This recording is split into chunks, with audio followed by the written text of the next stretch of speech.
अंगूठी। इसके मौखिक प्रश्न है सबसे पहले, हवेली की छत पर युवती क्या कर रही थी? हवेली की छत पर युवती खड़ी होकर बाहर का दृश्य देख रही थी। दूसरा प्रश्न, कुटनी ने कौन सी जीव का रूप धारण किया था? कुटनी ने मक्खी का रूप धारण किया था। चंद्रमुखी शब्द का अर्थ बताइए। चंद्रमुखी शब्द का अर्थ है चांद सी सुंदर से है। चंद्रमुखी का अर्थ है चांद सी सुंदर। अगला प्रश्न, कौन किसके पीठ पर बैठकर तीव्र गति से भाग रहा था? उत्तर आएगा, बिल्ली कुत्ते की पीठ पर बैठी थी तथा वह अत्यंत तेज गति से भाग रहा था।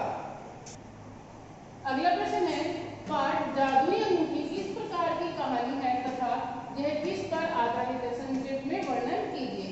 तो पाठ है जादुई अंगूठी रोचक कहानी है तथा यह एक उप कथा पर आधारित है। इसमें एक जादू की अंगूठी का वर्णन है। इस कहानी से हमें यह शिक्षा मिलती है कि दयालुता उच्च कोटि का गुण है। अति लघु उत्तरीय प्रश्न उत्तर में बेटा पहला प्रश्न है, व्यापारी ने अपने बेटे को कितने रुपए दिए? उत्तर आएगा, व्यापारी ने अपने बेटे को 300 रुपए दिए। व्यापारी ने कितने रुपए दिए? 300 रुपए। बेटे ने 300 रुपए में कितने जीव खरीदे? तो बेटे ने 300 रुपए में 3 जीव खरीदे। कितने जीव खरीदे थे? 3 जीव। अगला प्रश्न, व्यापारी ने अपने बेटे को कहाँ रहने की अनुमति दी? उत्तर है, व्यापारी ने अपने बेटे को अस्तबल में रहने की अनुमति दी। युवक को जादुई अंगूठी किससे प्राप्त हुई? युवक को जादुई अंगूठी नागराज से प्राप्त हुई। अगला प्रश्न, युवती पर कौन मोहित हो गया? उत्तर आएगा, युवती पर राजकुमार मोहित हो गया। युवती को निर्देश देने के उपरांत क्या हुआ? उपरांत यानी बाद में।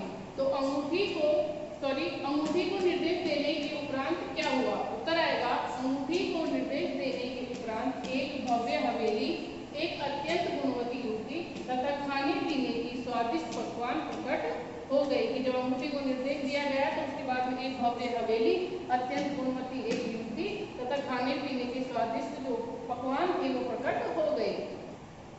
लघुत्तरीय प्रश्न है बेटा पहला, व्यापारी ने अपने बेटे को 300 रुपए क्यों दिए थे? उत्तर आएगा, व्यापारी अपने बेटे को किसी काम में लगाना चाहता था। व्यापारी था जो अपने बेटे को किसी काम में लगाना चाहता था, इसीलिए उसने अपने बेटे को 300 रुपए दिए थे। दूसरा प्रश्न, व्यापारी ने युवक को घर से निकल जाने के लिए क्यों कहा? व्यापारी ने ऐसा क्यों कहा कि घर से निकल जाओ?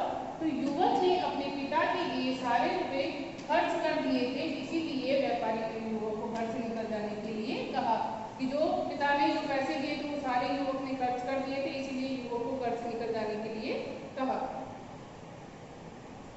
तीसरा प्रश्न, व्यापारी ने अपने बेटे को किनके कहने पर अस्तबल में रहने की अनुमति दी? उत्तर है, व्यापारी ने अपने बेटे को परिवार के अन्य लोगों के कहने सुनने पर अस्तबल में रहने की अनुमति दी। कि परिवार के अन्य लोगों के कहने सुनने पर अस्तबल में रहने की अनुमति दी।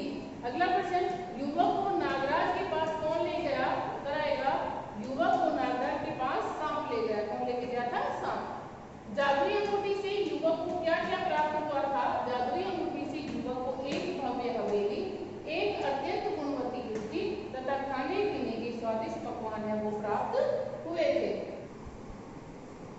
अगला प्रश्न, राजकुमार ने अन्न जल क्यों त्याग दिया? उत्तर है, राजकुमार युवती से विवाह करना चाहता था, इसीलिए उसने अन्न जल त्याग दिया। क्योंकि राजकुमार है जो युवती से विवाह करना चाहता था, इसलिए उसने अन्न जल त्याग दिया। युवक वैरागी बनने के लिए क्यों उद्यत हो गया था? क्यों बनना चाहता था जो वैरागी? युवक अपनी पत्नी के विरह में वैरागी बनने के लिए उद्यत हो गया था और उसकी पत्नी के विरह में वैरागी बनना चाहता था।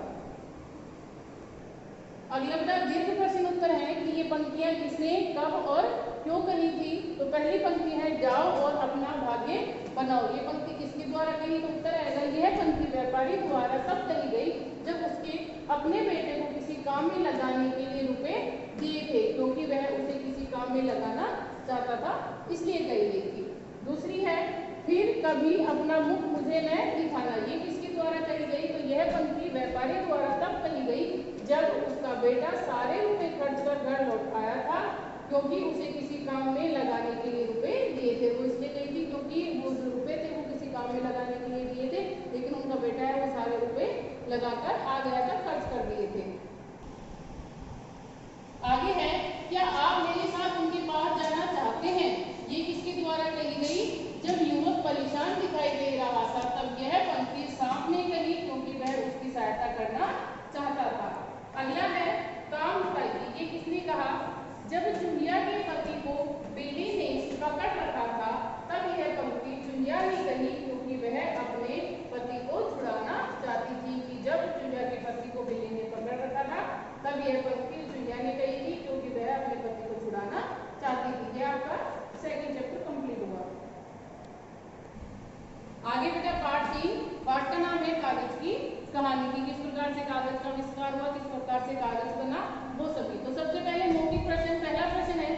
प्राचीन काल में ऋषि मुनि मंत्र तंत्र धार्मिक पुस्तकों को लिखने के लिए किसका प्रयोग करते थे, यानी लिखने के लिए किस चीज का प्रयोग करते थे?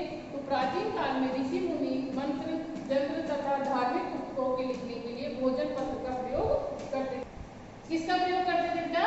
भोजपत्र का। किसका प्रयोग करते थे? भोजपत्र का। वर्तमान काल में प्रयुक्त होने वाला कागज का आविष्कार कब हुआ? तो वर्तमान काल में जो कागज है उसका आविष्कार कब हुआ? तो वर्तमान काल में प्रयुक्त होने वाला कागज का आविष्कार 1905 ईस्वी में हुआ था। तीसरा प्रश्न, इराक की राजधानी कहाँ है? उत्तर आएगा इराक की राजधानी है बगदाद है। अगला प्रश्न, 18वीं शताब्दी के अंतिम वर्षों में कागज बनाने वाली पहली मशीन का आविष्कारक कौन था? उत्तर है 18वीं शताब्दी के अंतिम वर्षों में कागज बनाने वाली मशीन का आविष्कार करने वाला फ्रांस निवासी निकोलस लुई रॉबर्ट था। कौन था? निवासी निकोलस लुई रॉबर्ट था।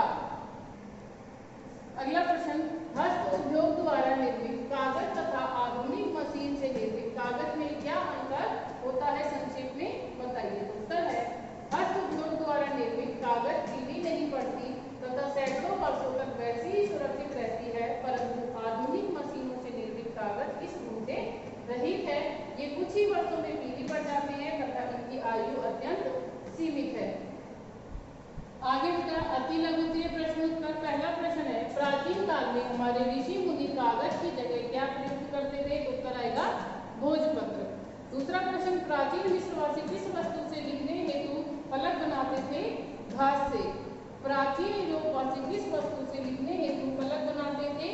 चर्म पट से। तो यहाँ पे मिस्रवासी बनाते थे घास से और यूरोपवासी बनाते थे वो चर्म पट से। अगला प्रश्न, आधुनिक कागज उद्योग का आरंभ कहाँ तथा कब हुआ? तो आधुनिक कागज उद्योग का आरंभ चीन में तथा 105 ईस्वी में हुआ। कहाँ हुआ? चीन में तथा कब हुआ? 105 ईस्वी में। अगला, मुद्रण कला का आविष्कार कहाँ तथा कब हुआ? तो मुद्रण कला का आविष्कार जर्मन देश में तथा सन 1450 में हुआ। कहाँ हुआ मुद्रण कला का? जर्मन देश में और 1450 में। अगला, कागज उद्योग में वैज्ञानिक खोजें किस उद्देश्य से की जाती थी? कागज उद्योग में वैज्ञानिक खोजें किस उद्देश्य से की जाती थी? तो कागज के स्तर को ऊंचा उठाने के लिए कि कागज का स्तर है वो ऊंचा उठे, कागज उद्योग में वैज्ञानिक खोजें की जाती थी। किसके लिए की जाती थी? कागज के स्तर को ऊंचा उठाने के लिए। अगला प्रश्न लघुत्तरीय प्रश्न था, कागज की कहानी की जानकारी हेतु हमें किस देश के इतिहास की खोज करनी होगी? उत्तर आएगा कागज की कहानी की जानकारी हेतु हमें मिस्र देश के इतिहास की खोज करनी होगी। अगला प्रश्न है, मिस्र देश के किस प्रदेश में कागज बनाने योग्य खास उपस्थिति थी? उत्तर है मिस्र देश की नील नामक नदी की घाटी में पंकिन दरदरी भूमि में कागज योग्य घास उपस्थित थी। अगला प्रश्न, लिखने हेतु चर्म पत्रों का प्रयोग कहाँ होता है? उत्तर आएगा इसमें लिखने हेतु चर्म पत्रों का प्रयोग पश्चिमी मध्य एशिया तथा यूरोप के देशों में होता है। कहाँ होता है? पश्चिमी मध्य एशिया तथा यूरोप के देशों में होता है। काई लुन कहाँ सेवारत था? तो काई लुन चीन के तत्कालीन सम्राट के रनिवास में सेवानिवृत्त था। कहाँ पर था? तत्कालीन सम्राट रनिवास के में सेवानिवृत्त था। कितने समय तक चीन का कागज हस्त उद्योग देश में सुरक्षित रहा? उत्तर है लगभग 200 वर्ष तक चीन का कागज हस्त उद्योग देश में सुरक्षित रहा। तो कितने वर्ष? लगभग 200 वर्ष तक। अब है आपके सही विकल्प के प्रश्न उत्तर। पहला, आधुनिक कागज के हस्त उद्योग का आविष्कार किया। किसने किया? काई लुन ने। किसने किया? काई लुन ने। दूसरा, आधुनिक कागज के मशीनी उद्योग का आविष्कार किया। किसने किया? निकोलस लुई रॉबर्ट ने। किसने? निकोलस लुई रॉबर्ट ने। किसे आविष्कार की जननी कहा जाता है? तो आवश्यकता को आविष्कार की जननी कहा जाता है। लकड़ी के गूदे से तैयार होने के कारण कागज की आयु होती है, क्या होती है? अत्यंत सीमित। जो लकड़ी के गूदे से तैयार होता है कागज, उसकी आयु कैसी होती है? अत्यंत सीमित। अब है हमारे दीर्घ प्रश्न उत्तर। पहला प्रश्न है, मुद्रण कला का आविष्कार किसके द्वारा कब तथा कहाँ हुआ? मुद्रण कला का आविष्कार जो है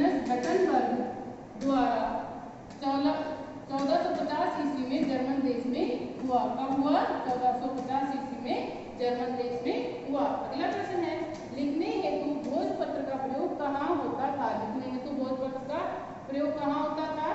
तो लिखने हेतु भोजपत्र का प्रयोग भारत में होता था, जहाँ के ऋषि मुनि मंत्र, जंत्र तथा धार्मिक पुस्तकें लिखने के लिए भोजपत्र का प्रयोग करते थे। अगला प्रश्न है तीसरा, कागज उद्योग के क्रमिक विकास को अपने शब्दों में लिखिए कि कागज का आविष्कार किस प्रकार से हुआ था। जो कागज उद्योग का उसको हमें बताना है। तो कागज मानव जीवन में बहुत महत्व रखता है। आरंभ में यह हाथ से बनाया जाता था, परंतु बाद में कागज बनाने के लिए मशीनों का प्रयोग किया जाने लगा।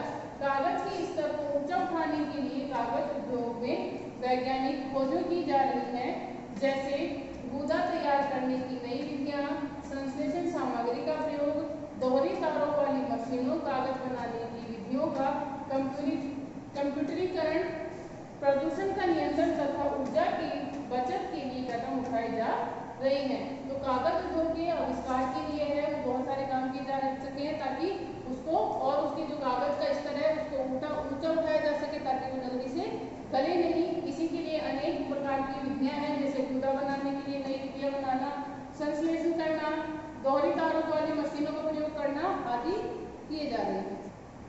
अगला प्रश्न है, मशीनी कागज ने हस्त उद्योग से बने कागज का अंत कैसे कर दिया? उत्तर आएगा, फ्रांस के निवासी ने कागज बनाने की पहली मशीन का आविष्कार किया था। इस मशीन से असीमित लंबाई युक्त कागज की पट्टी बनाना संभव हो गया था तथा इन्हें थानों के रूप में लपेटा जा सकता था। इस प्रकार मशीनी कागज ने हस्त उद्योग से बने कागज का अंत कर दिया। कि एक फ्रांस निवासी थे जिन्होंने कागज बनाने की मशीन का आविष्कार किया था और इससे उसकी बहुत ज्यादा लंबाई थी और उसको एक थान के रूप में लपेटा जा सकता था। इसीलिए उसके क्या हुआ, कागज के हस्त उद्योग से बने मशीनी कागज ने हस्त उद्योग का अंत कर दिया।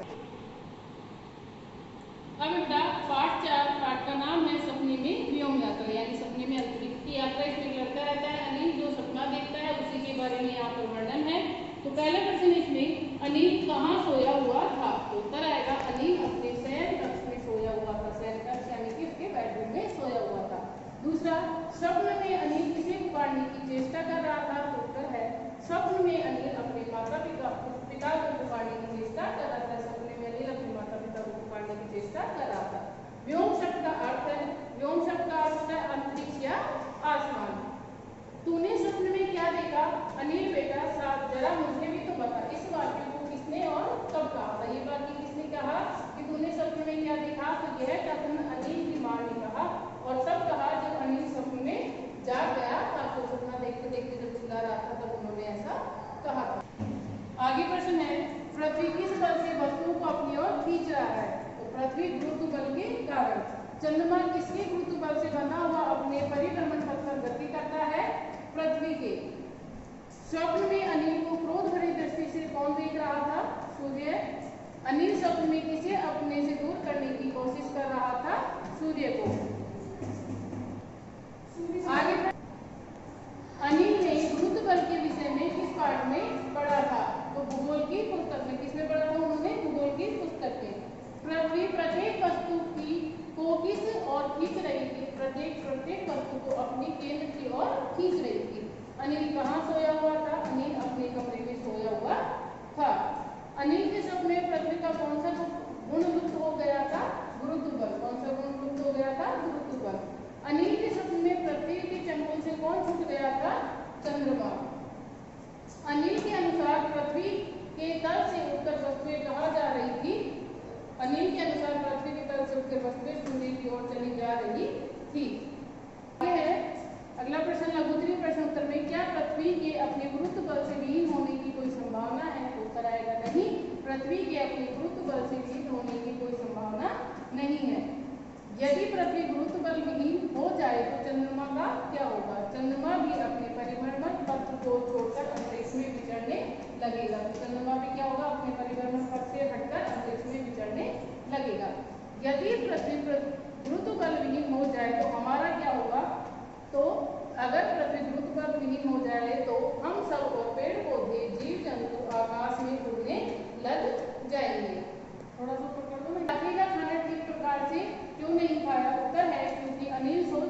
था कि यदि पृथ्वी का गुरुत्वाकर्षण मुक्त हो जाएगा तो चंद्रमा अंतरिक्ष में भटकने लगेगा और पृथ्वी के तल पर की सभी वस्तुएं उड़कर आकाश में घूमने लगेगी। यही कारण था कि अनिल ने रात भर की खाना ठीक ढंग से नहीं खाया। स्वप्न में अनिल ने अपने मुख्याध्यापक को क्या करते हुए देखा? तो उत्तर है, स्वप्न में अनिल ने अपने मुख्याध्यापक को ऐसे हाथ पांव मारते देखा जैसे कि वो एक पक्षी हो तथा एक लंबी उड़ान भरने का प्रयत्न कर रहे हो। उसे लगा कि उसके मुख्याध्यापक एक पक्षी हो और तथा एक लंबी उड़ान भरने का वो प्रयत्न कर रही हो। दीर्घ प्रश्न उत्तर है बेटा पहला, स्वप्न में अनिल बोल क्यों नहीं पा रहा था? उत्तर है, स्वप्न में अनिल इसलिए नहीं बोल पा रहा था क्योंकि उसका गला रुधा हुआ था। वह बोलने की कोशिश कर रहा था परंतु उसके गले से एक भी स्वर नहीं निकल रहा था क्योंकि डर के मारे वो बोल नहीं पा रहा था। स्वप्न से जागने के पश्चात अनिल किस बात से संतुष्ट था? स्वप्न में जागने के पश्चात किस बात से संतुष्ट था? तो स्वप्न से जागने के पश्चात अनिल इस बात से संतुष्ट था कि पृथ्वी ने अपना गुरुत्वाकर्षण बल नहीं खोया था तथा वह अपने कमरे में सुरक्षित लेटा हुआ था और उसने जो कुछ भी देखा वह सब एक भयानक सपना था। अनिल के स्वप्न का वर्णन अपने शब्दों में कीजिए। जो अनिल ने स्वप्न देखा उसका वर्णन हमें अपने शब्दों में करना है। तो अनिल ने स्वप्न में देखा कि पृथ्वी ने अपना गुरुत्वाकर्षण खो दिया था तथा उसे लगा कि पृथ्वी की सारी चीजें आकाश में उड़ रही हैं।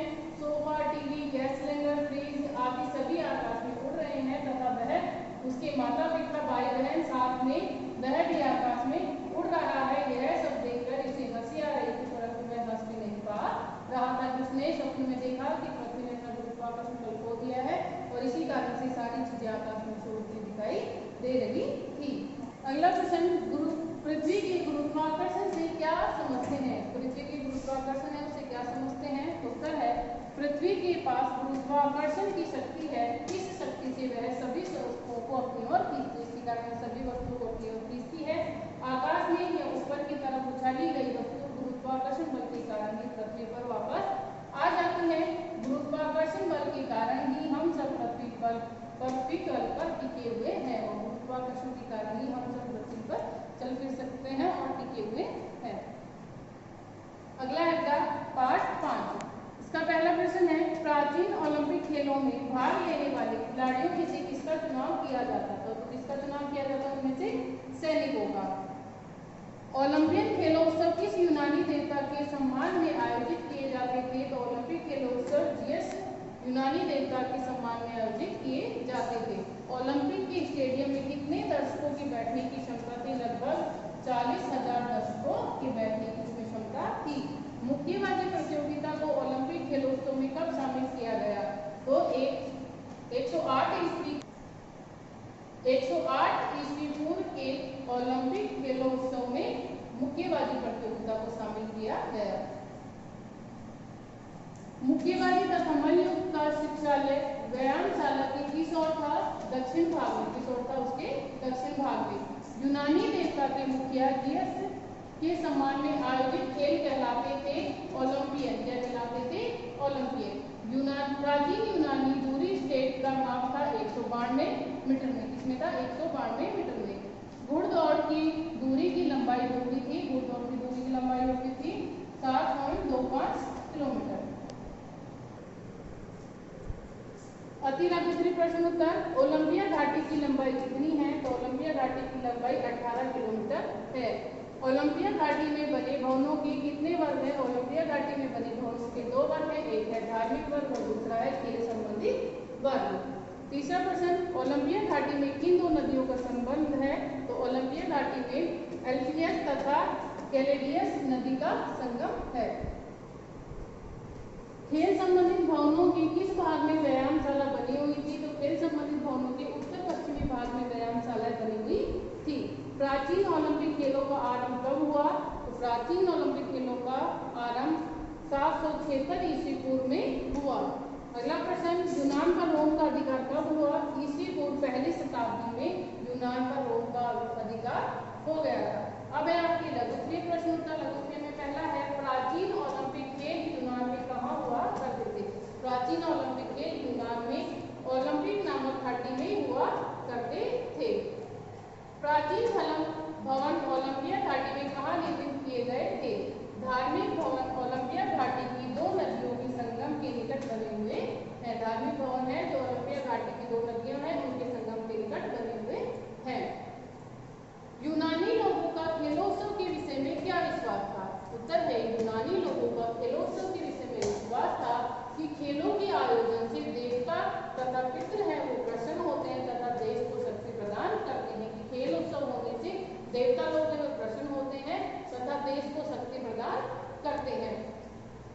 स्टेडियम स्टेट कितनी दूरी की माप को कहते थे तथा कौन सा शब्द इससे कौन सा शब्द बना? स्टेट है 192 मीटर की दूरी के माप को कहते हैं तथा इसी से स्टेडियम शब्द बना है। स्टेडियम के दक्षिण पूर्व में क्या बना हुआ था? तो स्टेडियम के दक्षिण पूर्व में घुड़दौड़ तथा रथ दौड़ के लिए एक विशाल मैदान बना हुआ था। आगे बेटा दीर्घ प्रश्न उत्तर। पहला इसमें प्राचीन ओलंपिक खेलों की कितनी मुख्य प्रतियोगिताएं थी तथा उनके नाम बताइए। तो प्राचीन ओलंपिक खेलों की मुख्य प्रतियोगिताएं थी जिनमें था मल्लयुद्ध यानी कुश्ती, डिस्कस थ्रो, चक्र क्षेपण, जैवलिन थ्रो, भाला क्षेपण तथा लंबी दौड़ और छोटी तेज दौड़ आदि शामिल थी। किस रोमन शासक ने ओलंपिक खेलों पर रोक लगाई तथा क्यों?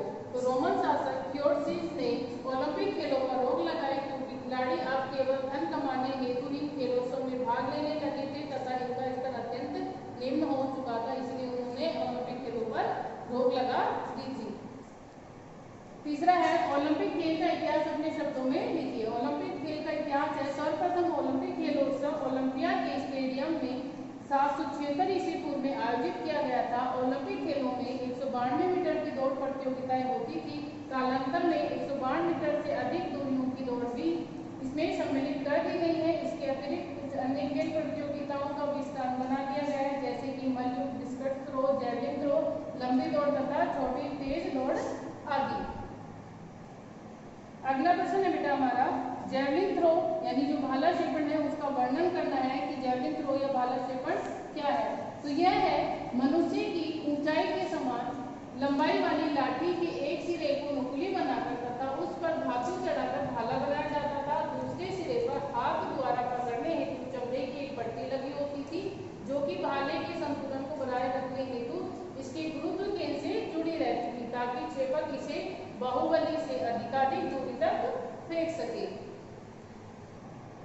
अगला प्रश्न है बेटा कि मल्लयुद्ध के बारे में आप क्या समझते हैं। तो मल्लयुद्ध है इस प्रतियोगिता में जीतने वाले प्रतियोगी द्वारा अपने विरोधी को कंधे, पीठ अथवा कूल्हे के बल नीचे गिराया जाना अनिवार्य होता था। इस कार्य की लगातार 3 बार हो जाने के पश्चात ही जीत की घोषणा की जाती थी। प्रतियोगिता में दांतों से काटने की अनुमति नहीं थी। यद्यपि विरोधी की उंगलियों को मरोड़कर तोड़ देने पर कोई मनाही नहीं थी। इसमें क्या होता था कि विरोधी को गिराना है कैसे भी तथा इसके अंदर प्रतियोगी दांतों से काटने की अनुमति नहीं थी लेकिन उंगलियों को कैसे भी तोड़ मरोड़ सकते थे। तो ये सभी पार्ट आपको रिवाइज करने हैं। Thank you.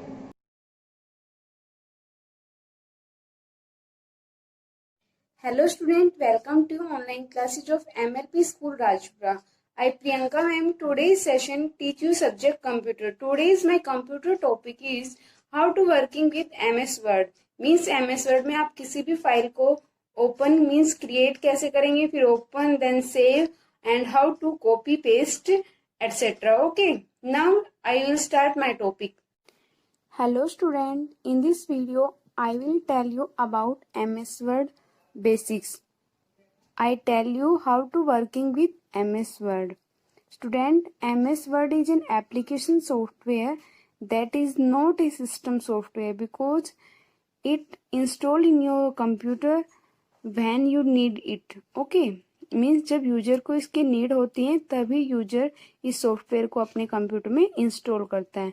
Now I tell you what is MS Word. MS Word is a word processing program that provide the facility for documentation. Means किसी भी डॉक्यूमेंट को एडिट करना, उसका कलर चेंज करना, उसकी फॉर्मेटिंग के लिए हम MS Word का यूज करते हैं. It also used to create type letters, reports, newsletter and browsers also. It also used in making resume. Now I tell you uses or application where MS Office, MS Word is used for official work. First है preparing letters, letter को prepare करने के लिए, applications को prepare करने के लिए, notice, कोई भी कंपनी नोटिस निकालती है या कोई भी स्कूल वगैरह में नोटिस वगैरह किस में एडिट किए जाते हैं, MS वर्ड में।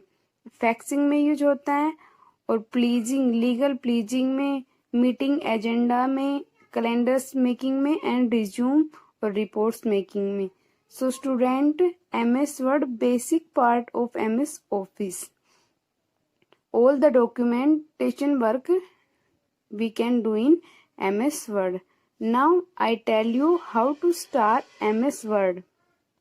The process of starting MS Word is that first you have to click on Start button, then click on All Programs, and then click on MS Word. Okay, which version that install in your computer? MS Word 2007, 2010.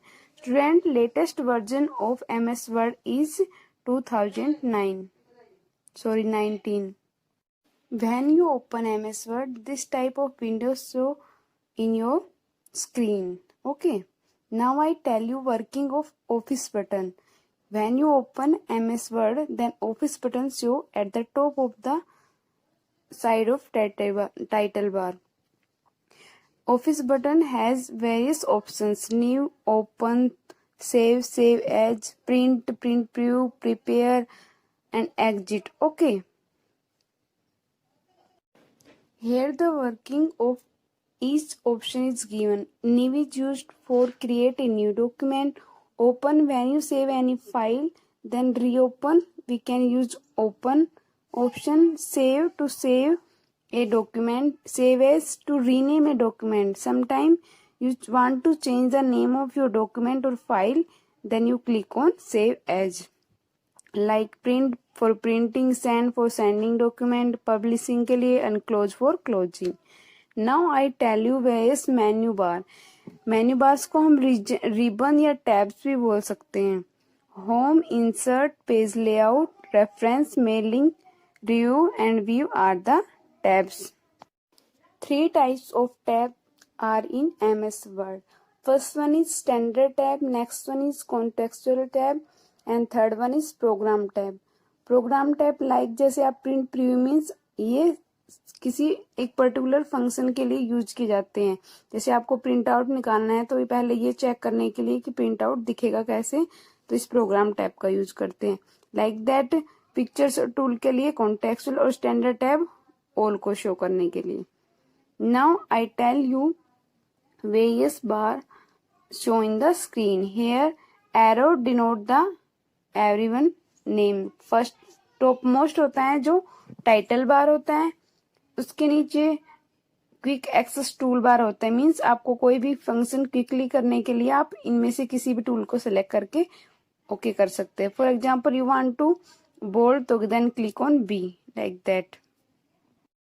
Now I tell you title bar. Title bar top most bar होता है. आपसे question ask किया जा सकता है where is title bar located on the screen, तो at the top. इसमें 3 buttons होते हैं, minimise, maximise and close button. If you want to close the document, you can click on cross button. If you minimize means close ना करके उसको minimize करते हैं तो minimize पे, और maximize means full screen.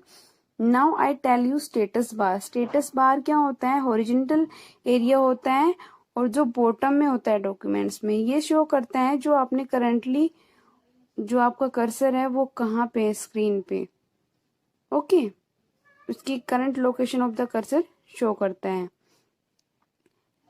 Hair in the below you can see the current location of cursor. Next one is ruler.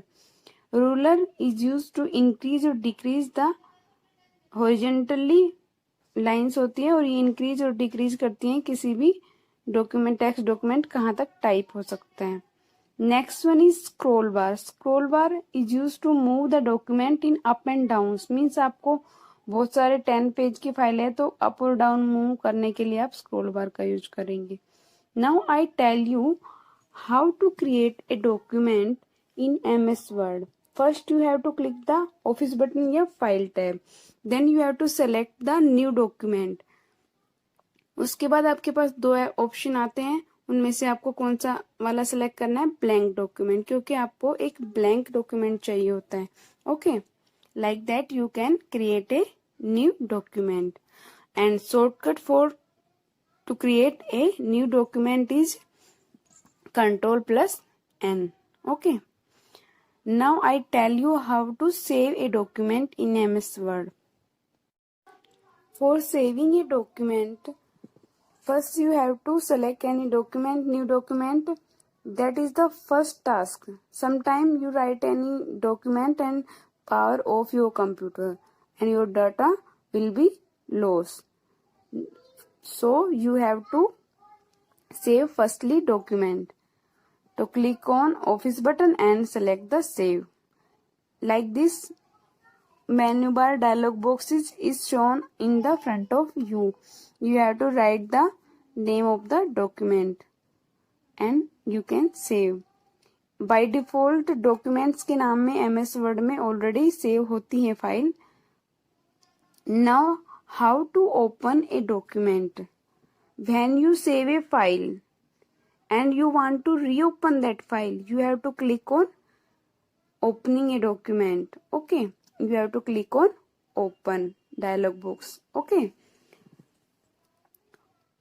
the process of opening is like that saving.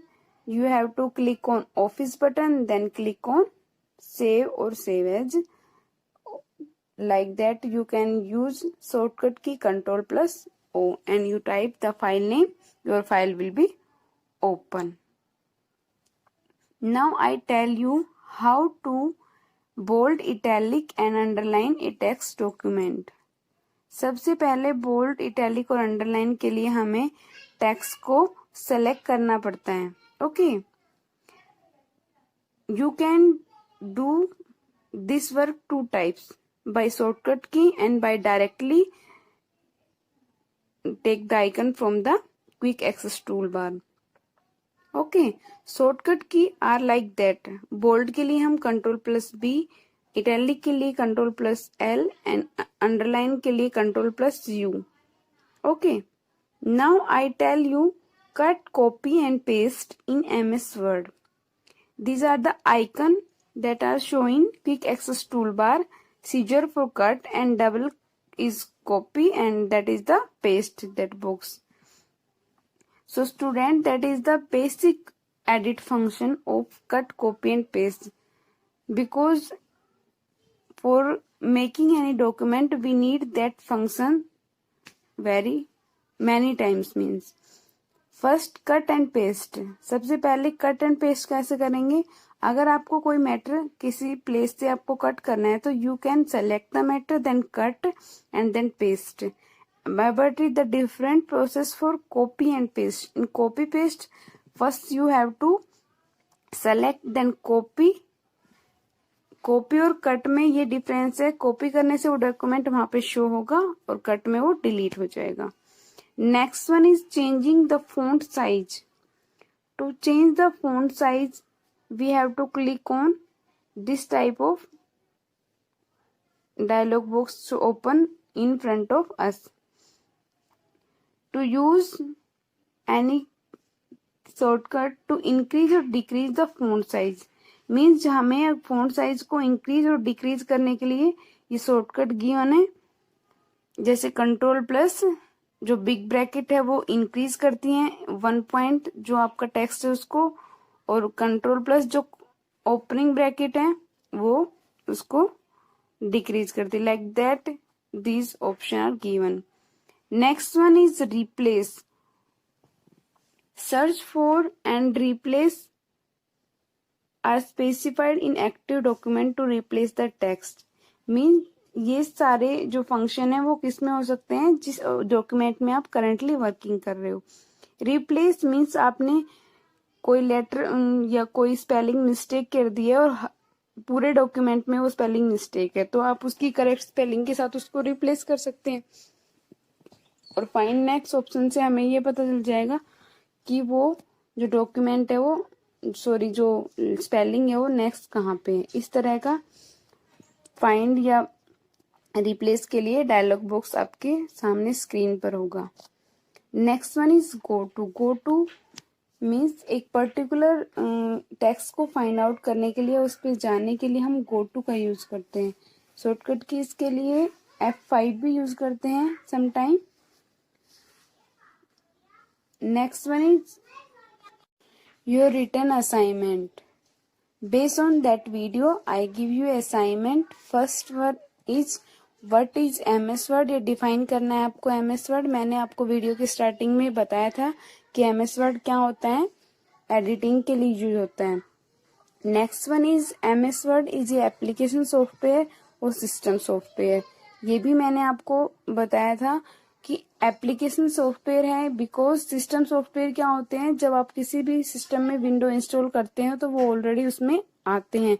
But ये application software है क्योंकि हम इसको अपनी need के according अपने system में install करते हैं। Next one is which shortcut key is use to bold, italic and underline. इन तीनों फंक्शन के लिए हम Ctrl+B बोल्ड के लिए एंड Ctrl+I इटैलिक के लिए एंड Ctrl+U अंडरलाइन के लिए। Okay, now next question is right all options given in MS office. जो बटन ऑफिस बटन होता है जब आप MS वर्ड को ओपन करते हैं तो जो ऑप्शंस कौन कौन से आते हैं इसमें, save, new, save, open, save as, prepare, print and close and send. So you have to write all the options. Okay, you can also write the working of that options. Where is title bar located on the computer screen? अब आपको बताना है कि title bar कहाँ पे located होता है screen में। तो मैंने आपको बताया था टाइटल बार कहाँ होता है, टॉप में। और आपको शॉर्टकट की राइट करनी है। You have to write shortcut key for cut, copy, paste and open save file. Okay. Ctrl+C for cut like that. Ctrl+C for copy, Ctrl+X for cut and Ctrl+V for paste and open के लिए Ctrl+O, save के लिए Ctrl+S. Okay. Thank you. Have a nice day. Hello student, welcome to online classes of MLP School Rajpura. I Priyanka ma'am. Today's session teach you subject computer. Today's my computer topic is how to working with MS Word. Means MS Word में आप किसी भी file को open means create कैसे करेंगे, फिर open then save and how to copy paste etc. Okay. Now I will start my topic. Hello student, in this video I will tell you about subject GK classes 7th. Chapter name is Desert Animal. Here some desert animals are given. You have to identify the name of that animal. Our first question is, this animal can survive for days without food and water. It is found in the Gobi Desert in Asia. It has 2 humps on its back. ये जो Asia continent है उसके Gobi desert में means पाया जाता है और इसके 2 हम्प्स होते हैं। जनरली जो कैमल होते हैं उन सब के 1 हम्प होता है बट इनके 2 हम्प्स होते हैं और ये बिना पानी और वाटर फूड के रह सकते हैं। Answer is Bactrian camel. Next one is it is relative of cat. It is found in the North America. इट इज वेरी स्ट्रॉन्ग एनिमल। तो इसका आंसर क्या है, बॉब कैट। मीन्स ये कैट की जो कैटेगरी उसमें आता है और नॉर्थ अमेरिका में पाया जाता है और बहुत ही स्ट्रॉन्ग एनिमल है। This is relative of deer. It is just 2 feet high and found in Sahara desert. It is very एल्गे। It is also known as Ariel gazelle. Means जो ये एनिमल है ये डियर की कैटेगरी में आता है और इसकी हाइट 2 feet होती है और ये सहारा डेजर्ट है। Student you know Sahara is the largest desert of India world and India का जो लार्जेस्ट डेजर्ट है वो कौन सा है, थार डेजर्ट। ओके, तो that animal is dorcas gazelle. Next one is it belongs to the rat family and it is found almost all desert of Asia and Africa. Its hind legs कौन से होते हैं? जो पीछे वाले होते हैं, are longer which help him in leaping, जो leaping में इसकी हेल्प करते हैं. Answer is गर्बिल. ओके, और ये लुक लाइक भी मीन्स लुक लाइक कैसे होता है? ये रैट की तरह दिखता है. Okay, next one is it belongs to the lizard family. It is very poisonous. Poisonous होता है बहुत ही जहरीला, तो ये बहुत ही जहरीला है. विशेला होता है. लिजार्ड होता है छिपकली, और ये छिपकली की कैटेगरी में आता है.